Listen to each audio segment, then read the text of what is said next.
APB राजखान्थियारि हान्जाया जाबाय दानथामनि सासे गोरलै मोनसे गुसुं बांद्राय गोलाव नङा बे भिडिअखौ लाना फैबाय। जोंना APBनि प्रेसिडेन्ट मानव गेदेर डक्टर अनजालि दैमारि मेडामखौ फैला जे बर' गैयारि सावथुन मुलुगनि मानसिया सासे गोरलै गथ' ओंखारजेननाय एबा आहार जानायजों रुजुदों। अब्ला बियो माबा मोनसे सिङाव गोसोआव आघात एबा सिङाव गाज्रि रावजों लाङाखैथ'।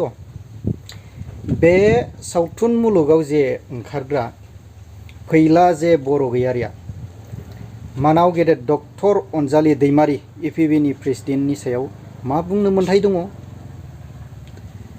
जे UPPLआ माखासे जे खामानि एबा पार्टियाव माइनास जानो थांगासिनो दङ, बिहा बिनि थाखाय जिंगासिनानै बिनि सायाव एटेक खालामनाया मोजां जादों नामा?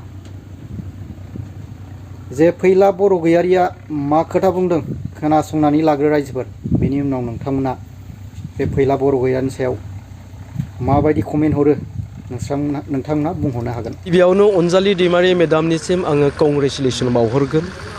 बिथांमोननो बेस्ट अफ लाक आं हरगोन आरो APB राजखान्थियारि हान्जाखौ आंनिफ्राय मस्ट वेलकाम बरायनाय थाबाय। दा बेखिनियावनो खिन्थु बिथांमोना बेसेबां गोहोम खोख्लैनो हागोन हाया बे बेलायाव बुंनो गोनांब्ला आं नैबेखौनो बुंगोन जे APB राजखान्थियारि हान्जाया जाबाय गोहोम खोख्लैनो हागोन हाया बे बेलायाव बुंनो गोनांब्ला आं नैबेखौनो बुंगोन जे APB राजखान्थियारि हान्जाया जाबाय दानथामनि सासे गोरलै गथ'। दा गतिके बे गोरलै गथ'आ बिमानि आखायाव हासुलागोन खिथ्लागोन, बिसिनायाव हासुलागोन खिथ्लागोन। दा बेखौ लानानै खर' सानांगौ गैया, बुंनांगौ गैया, सोंखारिनांगौ गैया। जेलानोखि बिथांमोनाबो 20 बोसोर 25 बोसोरनि लाइमोन सेंग्रा जागोन, गोहो बोलो गोरा जागोन, अब्लासो जोङो बुंगोन जे बिसोरनि आथिंखौ बुफायनांसिगोन, आखाइखौ बुख्रुबनांसिगोन होननानै।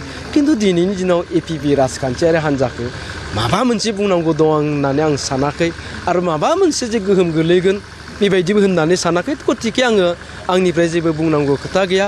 आं खालि बेखौल' बुंगोन